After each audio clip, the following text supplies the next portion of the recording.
Well, NASA has successfully launched its most powerful rocket to space after 2 failed attempts.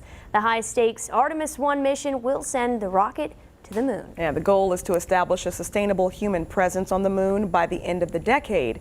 ABC's Rena Roy reports from the Kennedy Space Center.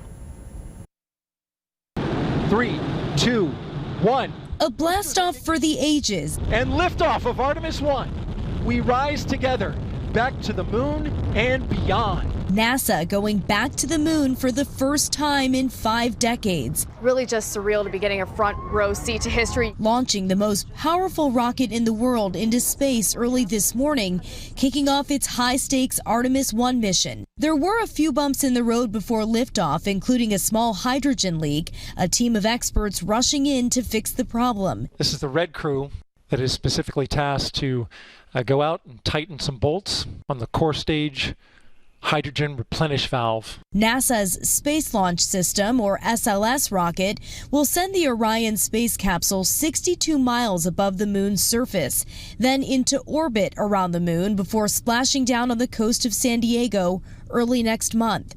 This is a test flight with test dummies, but if this succeeds, astronauts could do the same in 2 years. We're going back to the moon to learn, to live, to work, to create, to invent, so we can take humans. The ultimate goal of this mission, establish a sustainable human presence on the moon by the end of the decade. It's really going to be a stretch to get the new technologies, the new propulsions, the ability to keep humans alive in a deep vacuum of space. This successful launch comes after 2 scrubbed attempts, engine sensor issues and hydrogen leaks causing the delays.